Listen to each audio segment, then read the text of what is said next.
What's going on, guys? CardMechanic here, and today I'm going to be teaching you an unbelievable card trick. Let's do it.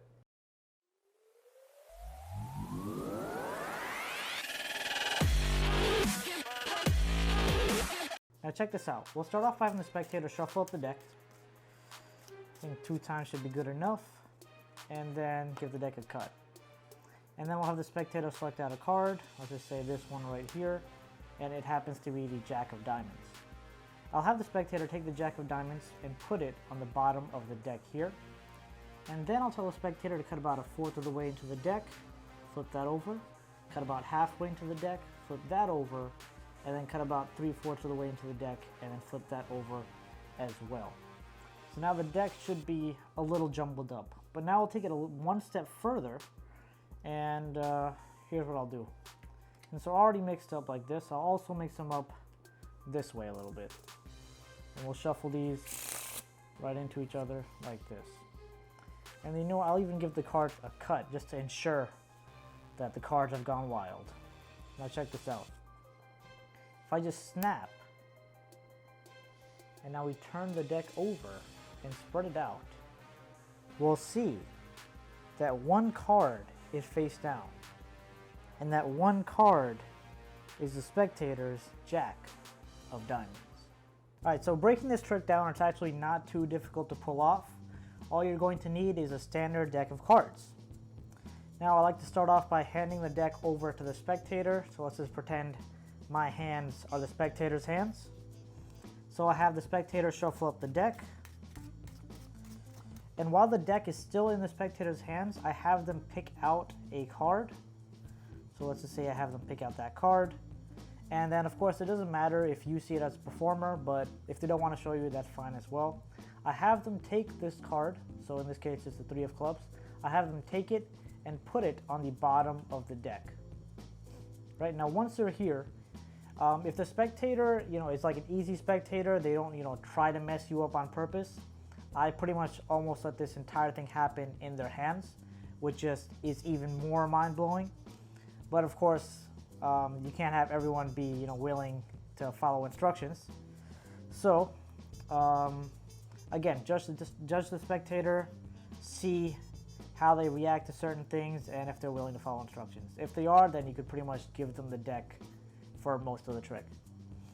So, once the spectator's here, have them cut about 1/4 of the deck, 1/4 of the way in, flip that over, about halfway in, flip that over, and then 3/4 of the way in and flip that over. So now if you take a look at the deck, you'll see that half the deck is face down and half the deck is face up. The cards are not really, super well mixed, as you can clearly see.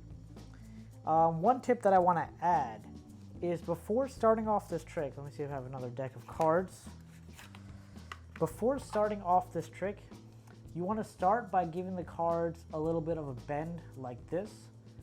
Because this way, when you get to, as you can see, these cards are facing in different directions.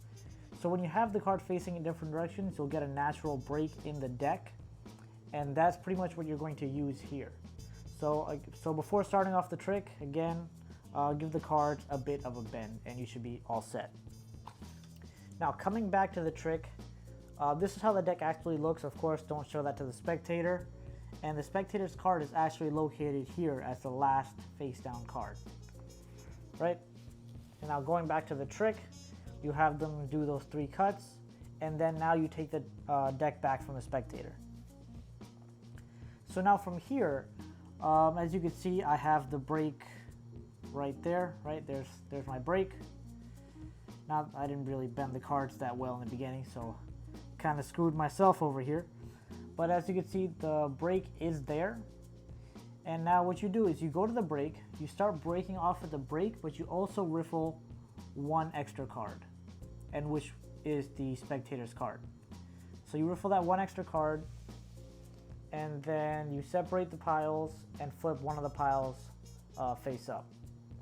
So at this point, the spectator is thinking that the deck is already kind of messed up, and now you flip it over, and then you're going in for a shuffle like this, where the spectator is already thinking this pile is mostly face down cards, and now this pile will be face up cards. So shuffling them together is gonna mess it up a lot more. Where in actuality, since these are all face up except that one card, that's the only card that's gonna be left. So you have to be careful about one thing. When shuffling the cards together, you could do one of two things. You could do the faro like I was doing. In my performance, I think that is probably the easier one to do. So you shuffle them up all together, give the deck a cut, and then you spread them out and you're good. So you could do that. Or when you're in this position, you want to do a closed riffle shuffle. Because if you start riffle shuffling from here at this distance, the spectator will see that all the cards are pretty much face up except that one card. So when you're doing the riffle shuffle, you want to come really close and just riffle this way. This way the spectator cannot really see much of the cards here. So you do that, and you want to push them together, because if you shuffle them out like this, again, the spectator has a chance to see that the cards are face up. So anyway, you got that, and then you give the deck a cut, you spread it all out, you allow the spectator to first just get a good look at this deck so they see all the cards are face up. And now what I like to do when I perform is I slowly separate here, showing them that one face down card, and then I allow the spectators themselves to take that card out and take a look and see that is indeed their card, the 3. So that pretty much wraps up this video. I hope you guys enjoyed it, and as always, thank you so much for watching. Make sure to go check out my Patreon page to help support my channel, because your support really means a lot to me. So I'll put the link to that in the description, and also in the description is a link to all my social media, so you can follow me on there for my pictures, photos, status updates, and pretty much whatever else is on there. So all that being said, I will see you in the next video. Welcome to the end screen. If you liked the video, make sure to hit that like button, leave a comment down below, and subscribe, because subscribing is good. Thanks for watching.